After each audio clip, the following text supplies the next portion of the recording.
ہم تو رکھتے ہیں مسلمانوں کا دین، دل سے ہے خدا میں ختم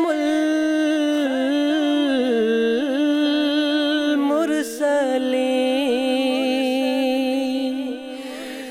دل سے ہے خدا میں ختم المرسلین،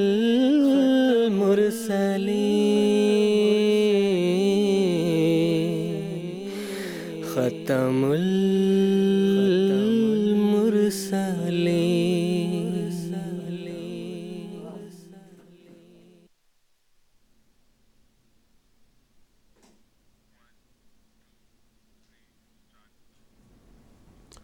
السلام علیکم ورحمۃ اللہ وبرکاتہ۔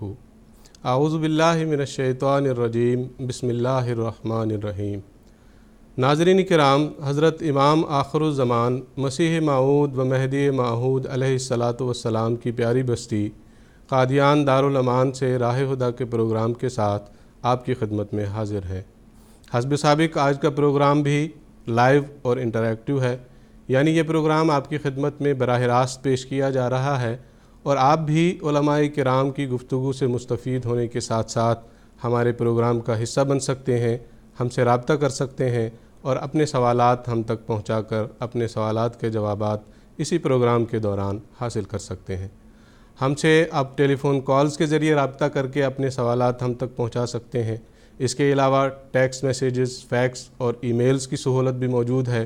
ان ذرائع سے بھی فائدہ اٹھاتے ہوئے آپ ہم سے رابطہ کر سکتے ہیں اور اپنے سوالات علماء کرام کے پینل تک پہنچا کر اسی پروگرام کے دوران اپنے سوالات کے جوابات حاصل کر سکتے ہیں۔ ہم سے رابطہ کرنے کے لیے تمام تفاصیل آپ کے ٹیلی ویژن اسکرین پر پورے پروگرام کے دوران موجود رہیں گی، تو ضرور ہم سے رابطہ کیجیے گا اور ہمارے پروگرام کا حصہ بن کر اپنے سوالات کے جوابات حاصل کیجیے گا۔ ناظرین کرام، راہ ہدیٰ کی قادیان سیریز میں ہم حضرت مسیح موعود علیہ الصلاۃ والسلام کی عظیم الشان کتاب آئینہ کمالات اسلام کے مضامین پر گفتگو کر رہے ہیں۔ آج راہ ہدیٰ کی قادیان سیریز کا تیسرا ایپیسوڈ ہے۔ آج کے پروگرام میں بھی اسی کتاب کے بعض اہم مضامین کے بارے میں گفتگو ہوگی اور حضرت مسیح موعود علیہ الصلاۃ والسلام نے بعض سوالات کے جو جوابات اس کتاب میں بیان فرمائے ہیں ان کے تعلق سے علماء کرام گفتگو کریں گے، اور جو دو علماء کرام اس موضوع پر گفتگو کرنے کے لیے اس وقت قادیان اسٹوڈیوز میں تشریف رکھتے ہیں، میں ان کا تعارف کرا دیتا ہوں۔ محترم مولانا محمد حمید کوثر صاحب تشریف فرما ہے اور ان کے ساتھ تشریف رکھتے ہیں محترم مولانا شیخ مجاہد احمد شاستری صاحب۔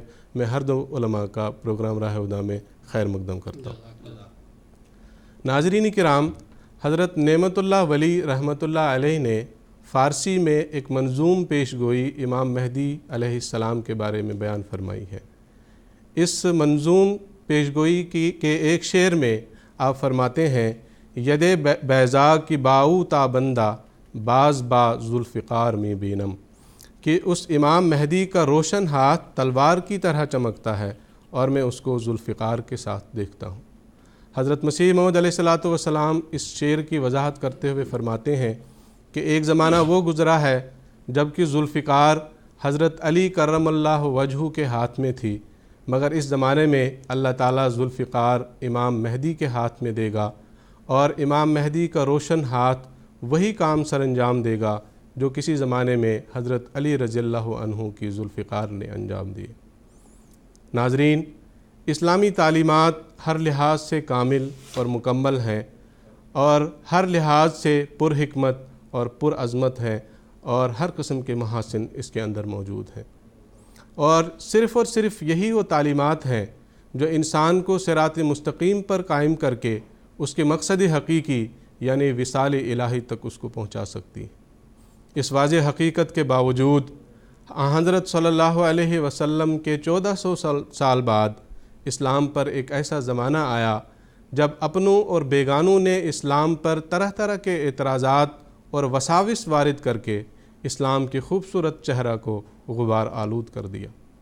ایسے زمانہ میں اللہ تعالیٰ نے حضرت مرزا غلام احمد قادیانی کو مسیح اور مہدی علیہ السلام بنا کر دنیا میں مبعوث کیا اور اسلام کی عظمت اور شوکت کو ایک بار پھر دنیا میں ظاہر کرنے کا کام آپ کے سپرد فرمایا۔ چنانچہ آپ علیہ السلام نے ایک بار پھر اسلام کی عظمت اور شوکت کو دنیا میں قائم کر دیا اور اسلام کے محاسن اور اسلام کی تعلیمات کے محاسن کو دنیا کے سامنے پیش فرمایا۔ اس کام کے لیے جو حربہ اللہ تعالیٰ نے آپ علیہ السلام کو عطا فرمایا وہ قلم کا حربہ تھا۔ آپ کی قلم کو اللہ تعالیٰ نے ذوالفقار قرار دیا، چنانچہ آپ کے ہاتھ سے وہی کام سر انجام پائے جو حضرت علی رضی اللہ عنہ کی ذوالفقار سے قرون اولیٰ میں انجام پائے تھے۔ چنانچہ اسی لیے آپ علیہ السلام اپنے ایک شعر میں فرماتے ہیں، صف دشمن کو کیا ہم نے بحجت پامال، سیف کا کام قلم سے ہی دکھایا ہم نے۔ آپ نے اپنی بے شمار کتابوں میں اسلام کی تعلیمات کی حقانیت کو دنیا کے سامنے پیش فرمایا اور اسلامی تعلیمات کے محاسن کو ایسے رنگ میں دنیا کے سامنے پیش فرمایا کہ جو کمزور ایمان لوگ مخالفین کے اعتراضات کی وجہ سے مبہوت ہو کر رہ گئے تھے، ان کے ایمان میں تازگی آ گئی اور ان کی جان میں جان آ گئی، اور جو مخالفین اور معاندین تھے وہ مقہور اور مغلوب اور پسپا ہو کر رہ گئے۔ انہی کتابوں میں سے آئینہ کمالات اسلام حضرت مسیح موعود علیہ السلام کی ایک معرکۃ الآراء کتاب ہے، جس میں جیسا کہ پہلے بھی ذکر ہوا حضرت مسیح موعود علیہ السلام نے اسلام کی تعلیمات کی حقانیت کو دنیا کے سامنے واضح فرمایا، ظاہر فرمایا، اور جو وساوس اور اعتراضات اسلامی تعلیمات پر عائد کیے جاتے تھے ان کو دور کر کے اسلام کا خوبصورت چہرہ اس عظیم کتاب کے ذریعے دنیا کے سامنے ظاہر فرمایا۔ تو آئیے ناظرین، اس کتاب کے بعض اہم مضامین کے تعلق سے علماء کرام کی گفتگو سنتے ہیں، لیکن قبل اس کے کہ میں علماء کرام کو گفتگو کی دعوت دوں، آپ کو ایک بار پھر یہ بتاتا چلوں، جیسا کہ میں نے شروع میں عرض کیا تھا کہ آپ بھی ہمارے پروگرام کا حصہ بن سکتے ہیں، اپنے سوالات ہم تک پہنچا کر اپنے سوالات کے جوابات اسی پروگرام کے دوران حاصل کر سکتے ہیں۔ ہم سے رابطے کی تمام تفاصیل آپ کے ٹیلی ویژن اسکرین پر موجود رہیں گی، تو ضرور ہم سے رابطہ کیجیے گا، اور آج کے پروگرام یا جماعت احمدیہ کے عقائد سے متعلق آپ کے ذہن میں کوئی سوالات ہوں وہ علماء کرام تک پہنچا کر اسی پروگرام کے دوران اپنے سوالات کے جوابات حاصل کیجیے گا۔ اس تمہید کے بعد میں اب محترم مولانا محمد حمید کوثر صاحب سے یہ درخواست کروں گا کہ حضرت مسیح موعود علیہ السلام نے اس کتاب میں شہب ثاقب کے گرنے کا ذکر فرمایا ہے۔ شہب ثاقب کے تعلق سے عربوں کا یہ عقیدہ تھا کہ جب کثرت سے تارے ٹوٹتے ہیں تو اللہ تعالیٰ کے کسی عظیم نبی یا مصلح کی باسط ہوتی ہے۔ تو اس حوالے سے حضرت مسیح موعود علیہ السلام نے جو بعض سوالات اٹھتے ہیں ان کے جوابات اس کتاب میں بیان فرمائے ہیں، تو اس تعلق سے کچھ تفصیل ناظرین کی خدمت میں پیش کرنے کی درخواست ہے۔ ناظرین کرام، اللہ تعالیٰ نے سیدنا حضرت مسیح موعود علیہ السلام کو الہاماً فرمایا، دنیا میں ایک نذیر آیا پر دنیا نے اس کو قبول نہیں کیا، لیکن خدا اسے قبول کرے گا اور بڑے زور آور حملوں سے اس کی سچائی ظاہر کر دے گا۔ زور آور حملوں سے سچائی ظاہر، حملوں کے بہت سے مفہوم ہو سکتے ہیں، بہت سے مطلب ہو سکتے ہیں، اور اس میں سے ایک یہ ہے کہ زبردست دلائل کے ذریعہ سے اللہ تعالیٰ حضرت مسیح موعود علیہ السلام کی سچائی کو دنیا پر عیاں اور ظاہر کر دے گا۔ جو سوال ابھی شہب ثاقب کے بارے میں آپ نے پوچھا، شہاب کہتے ہیں اس ستارے کو، فلائنگ سٹار، جو کہ رات کو اڑتے ہیں، کبھی ادھر سے ادھر، ادھر سے ادھر جاتے ہیں، اس کی جمع ہے شہب۔ یہ ستارے ٹوٹتے ہیں اور ٹوٹ کے ایک ستارے سے دوسرے کی طرف، دوسرے سے تیسرے کی طرف جاتے ہیں۔ سب سے پہلے اس سے کہ یہ اس کی مزید وضاحت کی جائے، حضرت عیسیٰ علیہ السلام نے اپنے آنے والے مسیح کے بارے میں کچھ پیشگوئیاں کی تھیں، اور وہ مسیح جس کو ابن آدم یا مسیح کہا جاتا ہے، اس کی آمد کے تعلق سے حضرت عیسیٰ علیہ السلام نے فرمایا، جو کہ مرقس کی انجیل باب 13 میں ذکر ہے، کہ ان دنوں میں اس مصیبت کے بعد سورج تاریک ہو جائے گا اور چاند اپنی روشنی نہ دے گا اور آسمان سے ستارے گرنے لگیں گے۔ اس میں 3 باتیں مسیح مسیح کی صداقت کے لیے بیان کی گئی تھیں۔ سب سے پہلے سورج تاریک ہو جائے گا، سورج کو گرہن لگے گا۔ چاند اپنی روشنی دینا چھوڑ دے گا، چاند کو بھی گرہن لگے گا۔ تیسرا یہ آسمان سے ستارے گریں گے، اور وہی ستارے ہیں جن کا بھی سوال ہوا، شہب ثاقب۔ اب یہ تینوں پیشگوئیاں کس طرح سے پوری ہوئیں؟ حضرت مسیح موعود علیہ السلام نے جب مسیح موعود ہونے کا اعلان فرمایا 1890 اور 1891 کے آخر میں، سب سے پہلے چاند اور سورج کو گرہن لگا۔ 13 رمضان 1311 ہجری 21 مارچ 1894 کو چاند کو گرہن لگا۔ اس کے بعد 28 رمضان 1311 ہجری 6 اپریل 1894 کو سورج کو گرہن لگا، اور تیسری پیش گوئی کہ آسمان سے ستارے گریں گے 28 نومبر 1885 کو، یعنی آج سے 133 سال پہلے یہ نظارہ اسی قادیان میں ظاہر ہوا، اور جس کے لیے ظاہر ہوا اس نے اسی قادیان سے اس کو دیکھا، یعنی حضرت مسیح موعود علیہ السلام نے۔ 1885 کا وہ سال تھا جب حضرت مسیح موعود علیہ السلام کو اللہ تعالیٰ نے مجدد اور اس سے پہلے ماموریت کے مقام پر فائز کیا تھا، اور آپ اپنی کتاب براہین احمدیہ کے حصے 4 میں اللہ تعالیٰ نے آپ کو یا عیسیٰ کہہ کر مخاطب کیا تھا، اور یہ ساری باتیں براہین احمدیہ میں 1884 میں ہو چکی تھی۔ 1885 میں یہ منظر دنیا نے دیکھا کہ 28 نومبر 1885 کی شام سے ہلکی ہلکی اس وقت پنجاب میں سردی شروع ہو جاتی ہے۔ حضرت مسیح موعود علیہ السلام نے اس رات اور ساری دنیا نے یہ دیکھا کہ ستارے ٹوٹنے لگے، کوئی ٹوٹ کے ادھر سے ادھر، ادھر سے ادھر، جیسے چاند ماری ہو رہی ہوتی ہے۔ اور دوسرے دن اخباروں میں شور پڑ گیا کہ یہ ایک غیر معمولی واقعہ تھا، جو کہ ستارے ٹوٹ رہے تھے اور دنیا یہ منظر دیکھ رہی تھی۔ حضرت مسیح موعود علیہ السلام بھی یہ منظر دیکھ رہے تھے، اور اللہ تعالیٰ نے آپ کو الہاماً فرمایا وَمَا رَمَيْتَ إِذْ رَمَيْتَ وَلَكِنَّ اللَّهَ رَمَا، کہ یہ اللہ تعالیٰ کی طرف سے رمی و شہب ہو رہا ہے، اللہ تعالیٰ یہ ستارے توڑ رہا ہے۔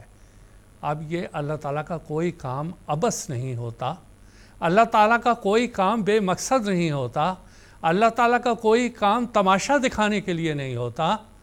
اللہ تعالیٰ کے ہر کام میں ایک بڑی عمیق حکمت ہوتی ہے۔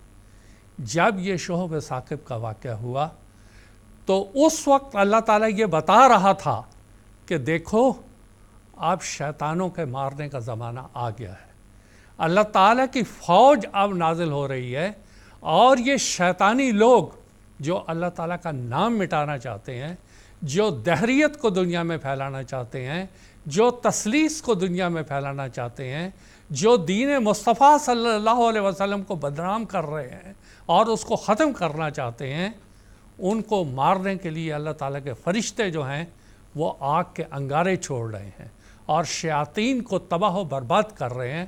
یہ ایک علامت تھی جو اللہ تعالیٰ نے آسمان پر ظاہر فرمائی، اور اس کو حضرت مسیح موعود علیہ السلام نے دیکھا، اور اخباروں میں اس بارے میں اعلان ہوا۔ اب ایک اس کے بعد یہ تو 28 نومبر 1885 کی بات ہے، اور ساری دنیا نے دیکھا اور سب نے محسوس کیا کہ یہ غیر معمولی بات ہے۔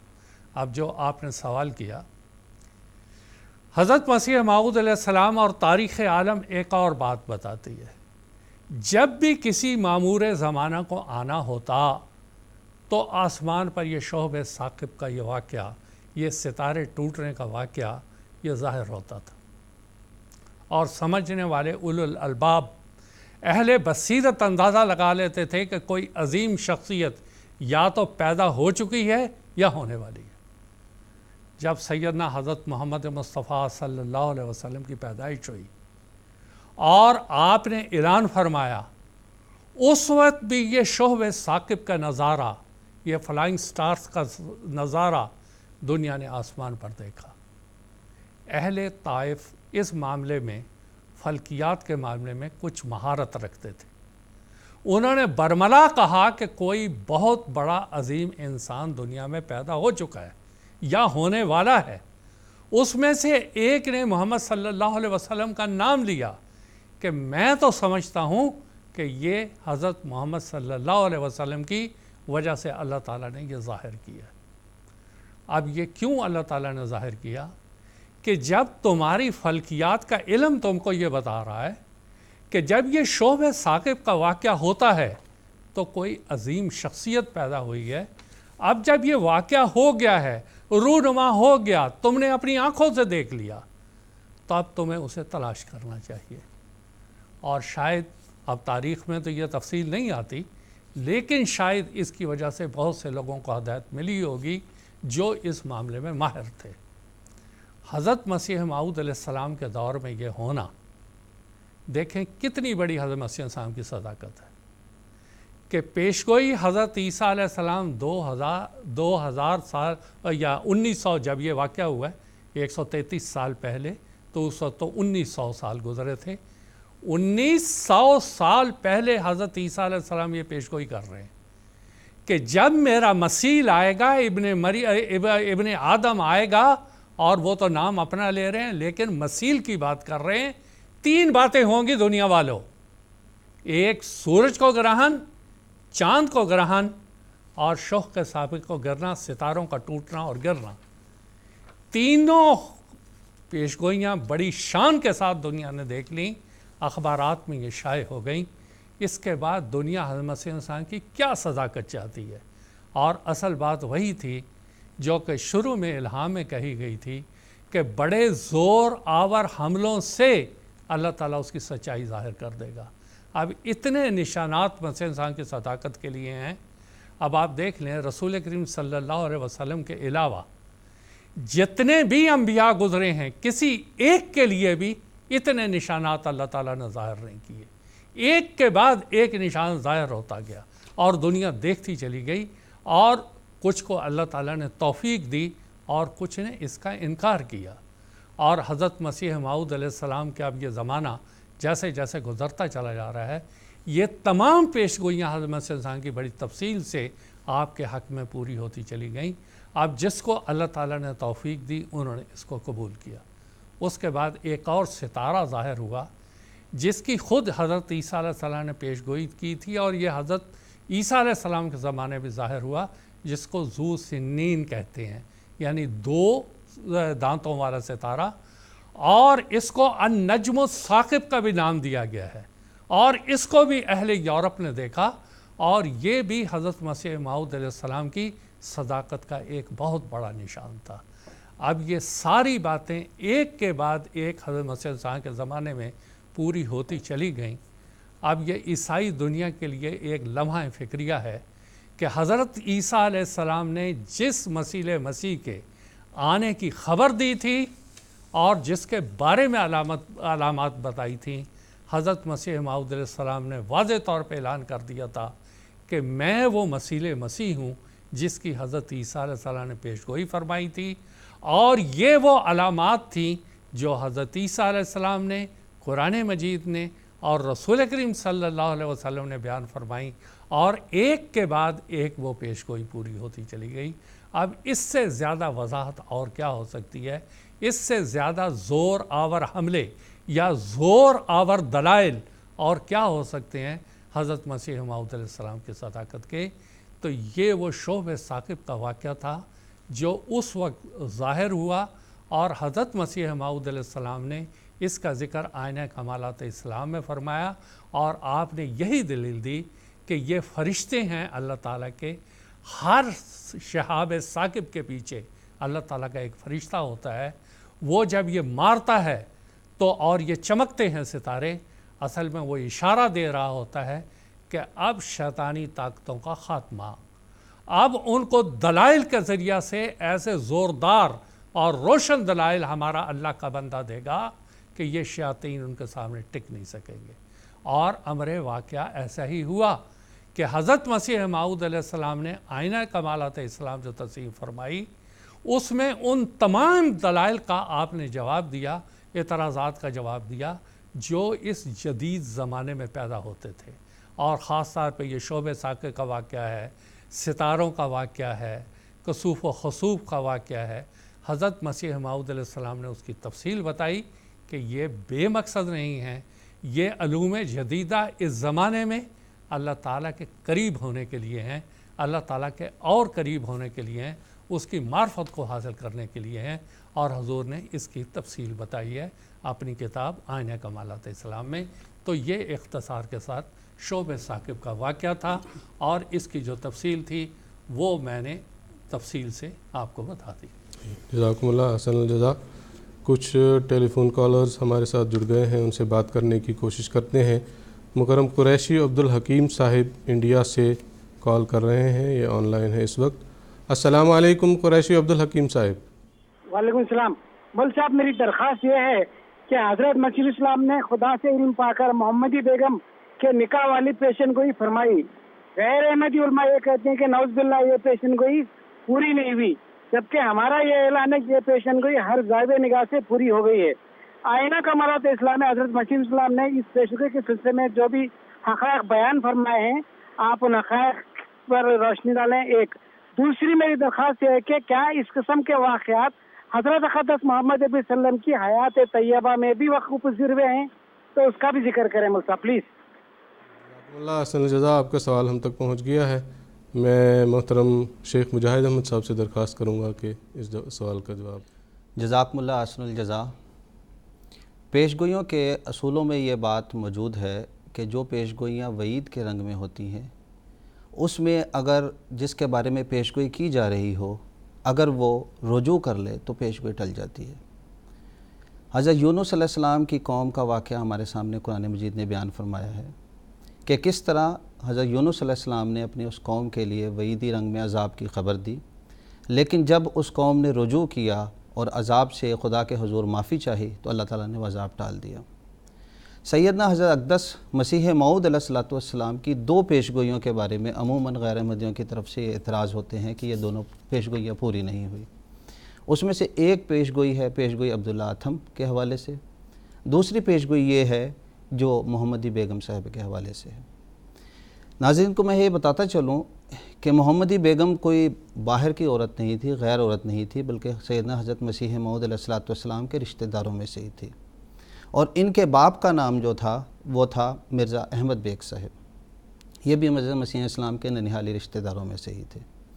حضرت مسیح موعود علیہ السلام نے ان کی جو حالت بیان کی ہے کہ یہ لوگ دین اسلام سے دور ہو چکے تھے، اسلام اور قرآن کی حقانیت کو سمجھ نہیں رہے تھے بلکہ استہزاء کا رنگ کرتے تھے، اور خود حضرت مسیح موعود علیہ السلام سے نشان کے طلبگار تھے۔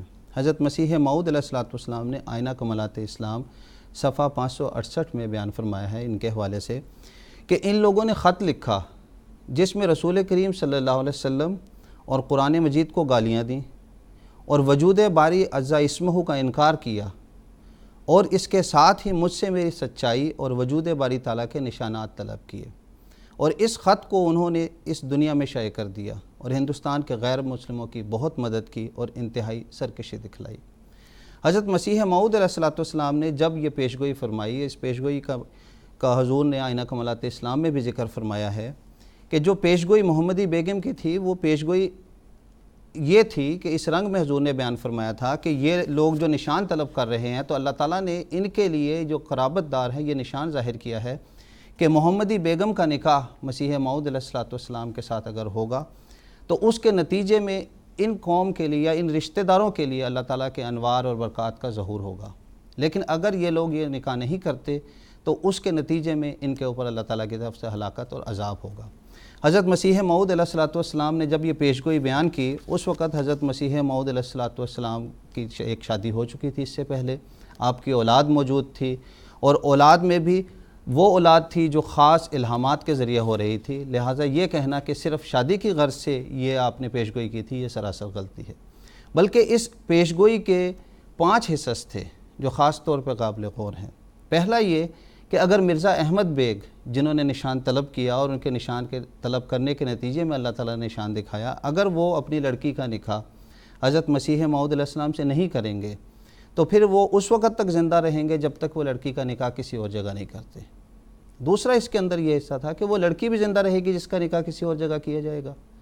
تیسرا اس کے اندر یہ پہلو تھا کہ جب وہ نکاح کر دیں گے یعنی مرزا احمد بیگ صاحب، تو پھر 3 سال کے اندر اندر ان کی وفات ہو جائے گی، اور پھر جس سے نکاح کیا جائے گا وہ بھی یعنی اس کا خاوند محمدی بیگم کا، وہ بھی 2.5 سال کے اندر وفات ہو جائے گا اگر وہ عذاب سے نہیں رک جاتا۔ تیسرا یہ کہ خاوند کی ہلاکت کے بعد لڑکی بیوہ ہو جائے گی۔ مرزا احمد بیگ صاحب جو حضرت مسیح موعود اسلام سے نشان طلب کر رہے تھے اور آپ کو سچا نہیں سمجھ رہے تھے، انہوں نے اس کا نکاح دوسری جگہ کر دیا، اور جس کے ساتھ نکاح کیا وہ خاوند جب نکاح کر دیا تو اس کے نتیجے میں اس خاوند کے جب نکاح ہوا تو 6 مہینے بعد ہی مرزا احمد بیگ صاحب کی وفات ہو گئی۔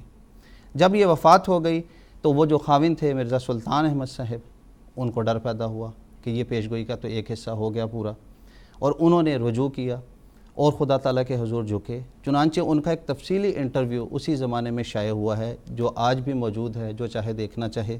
یہ اخبار الفضل 13 جون 1921 کے اندر یہ موجود ہے، جس میں انہوں نے قسمی الفاظ میں یہ بیان فرمایا کہ مجھے اس پیشگوئی محمدی بیگم کے بارے میں کسی قسم کی کوئی شک نہیں ہے، بلکہ یہ پورا ہو گیا۔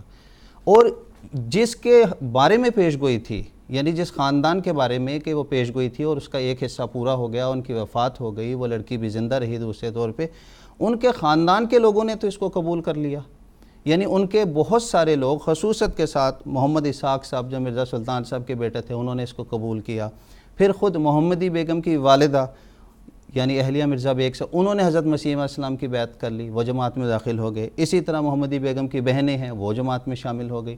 یعنی اس خاندان کے لوگ تو احمدیت کو قبول کر رہے تھے اس پیشگوئی کے نتیجے میں، اور وہ یہ سمجھ رہے تھے کہ حقیقت میں یہ پیشگوئی پوری ہوئی ہے، اور اسی لیے انہوں نے اس کو قبول کیا اور احمدیت کو قبول کیا۔ لیکن بعض کوتاہ فہم اور جو اس چیز پر حضرت مسیح موعود اسلام پہ اعتراض کرنا چاہتے ہیں، وہ ان پر اعتراض کرتے ہیں کہ یہ پیشگوئی پوری نہیں ہوئی۔ حقیقت یہ ہے کہ جن کے تعلق سے یہ پیشگوئی تھی، جو قرابت داروں کے حوالے سے، انہوں نے اس پیشگوئی سے فائدہ اٹھایا، اور جب انہوں نے اس پیشگوئی کو نہ ماننے کے نتیجے میں جب اس کی شادی کسی اور جگہ کر دی، تو پھر اللہ تعالیٰ نے پیشگوئی کا ایک حصہ اس کی وفات کی شکل میں ظاہر کیا، اور رجوع ہونے پر وہ پیشگوئی پھر وفات کی یا اس کا اگلا حصہ اس رنگ میں پورا نہ ہوا جیسا کہ پہلے بیان کیا گیا تھا۔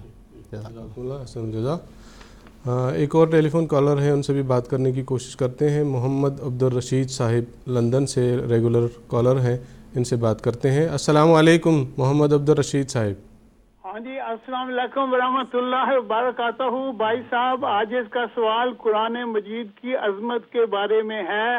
حضرت مسیح موعود علیہ السلام نے ملفوظات جلد 1 صفحہ 453 پر فرمایا ہے، قرآن شریف کو ذو المعارف کہنا چاہیے، ہر مقام میں کئی معارف ہوتے ہیں، غصہ والی طباعیں اس کو نہیں پا سکتی۔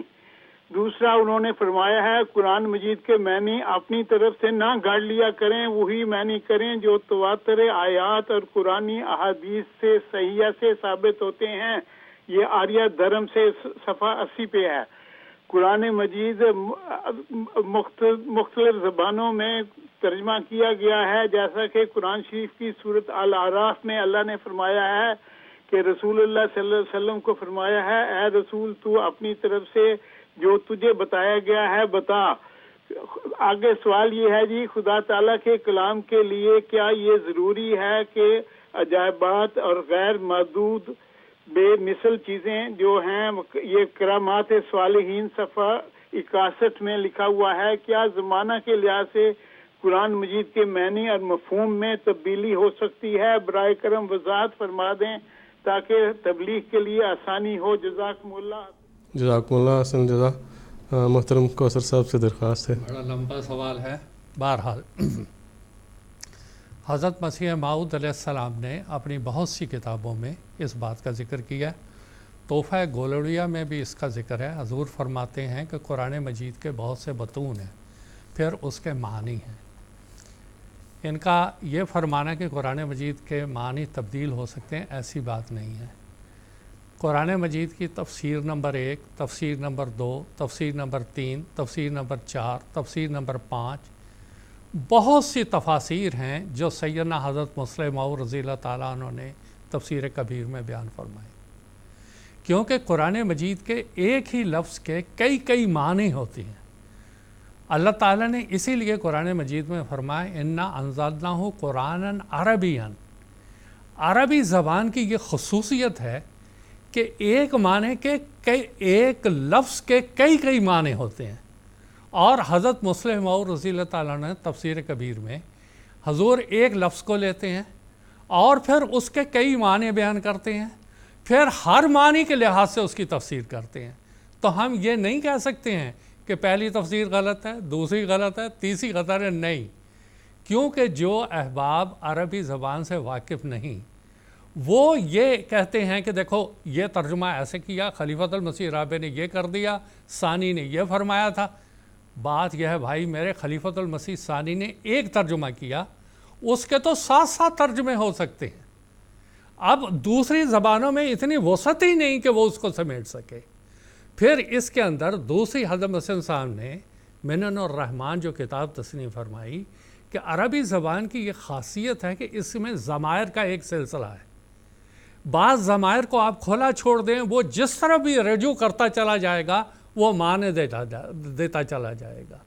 پھر تیسری خصوصیت آپ یہ بیان فرماتے ہیں کہ یہ اسم با مسمى یہ زبان ہے، یعنی اس زبان کی خصوصیت یہ ہے کہ جو لفظ آپ بولیں گے اس لفظ کے معنی اس کے اندر پائے جائیں گے۔ مثال کے طور پہ یہ گھر ہے، ایک گھر کو عربی زبان میں بیتن کہتے ہیں یا دارن کہتے ہیں۔ اب انگلش میں ہاؤس کہتے ہیں، اردو میں ہم گھر کہتے ہیں، پر سوال یہ ہے کہ اردو میں گھر کیوں کہتے ہیں، ہاؤس کیوں کہتے ہیں، ہوم کیوں کہتے ہیں، اس کی کوئی ان کے پاس وجہ نہیں ہے۔ لیکن عربی زبان کی یہ خصوصیت ہے کہ آپ جس وقت بیتن کہہ رہے ہیں، باتا یبیتو بیتن، جہاں آپ رات گزارتے ہیں اس جگہ کا نام بیت بنتا ہے۔ یا گھر ہے، دارن کہتے ہیں، دارا یدور و دورن، گھوم پھر کے انسان جہاں واپس آتا ہے اس کو دار کہا جاتا ہے۔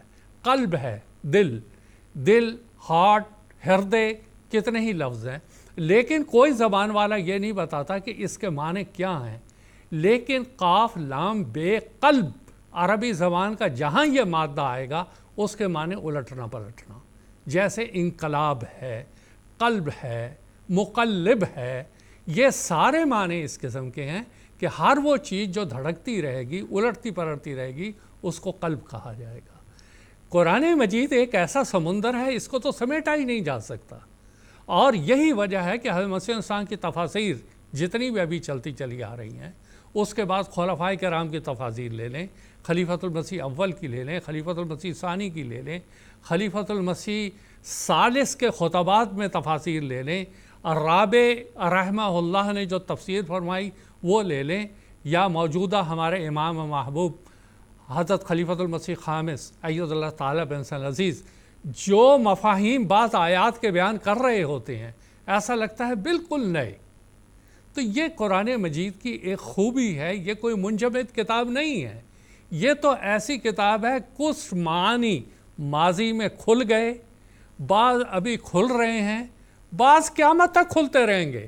کبھی جماعت احمدیہ یہ نہیں کہا کہ یہ سارے معارف آج ہی کھل گئے ہیں، اب کچھ نہیں، یہ تو قیامت تک رہنے والی کتاب ہے، اس کے تو نئے معارف کھلتے رہیں گے۔ اور آپ حضرت مسیح انسان کی کتابیں پڑھ لیں، خود یہی آئینہ کمالات اسلام حضور فرماتے ہیں یہ تو قیامت تک کے لیے کتاب ہے، کچھ کام اللہ نے آنے والوں کے لیے بھی رکھے ہوئے ہیں اس میں۔ تو یہ میرے بھائی ہمارے رشید صاحب سے یہی گزارش ہے کہ قرآن مجید کے معنی تبدیل نہیں ہوتے ہیں، قرآن مجید کا مفہوم تفسیر نمبر 1، تفسیر 2، تفسیر 3، تفسیر 4، ہر زمانے کے مطابق اس کے معنی کھلتے چلے جا رہے ہیں۔ اور رہا یہ کہ اپنی طرف سے تفسیر، ہمارے لیے تو معاملہ ہی سب سے بڑا آسان ہے، حضرت مسیح السلام اور خلفائے کرام کی تفسیر، اور اب حضور عید اللہ تعالیٰ بن العزیز کی تفسیر۔ جو پوچھنا ہوتا ہے براہ راست حضور سے پوچھ لیتے ہیں، حضور اس کے بارے میں رہنمائی فرما دیتے ہیں۔ تو جو اللہ والا ہے وہی اس کی تفسیر کر سکتا ہے۔ اور تفسیر کے کچھ اصول حضرت مسیح موعود علیہ السلام نے برکات الدعا میں فرما دیے ہیں، تصنیف فرمائے۔ جب سر سید صاحب نے تفاسیر لکھنی شروع کی اور بعض اپنے مفہوم انہوں نے شامل کیے، تو حضور نے فرمایا کہ نہیں، تفسیر کرنے کے کچھ اصول ہوتے ہیں، اور برکات الدعا میں آپ نے وہ پوری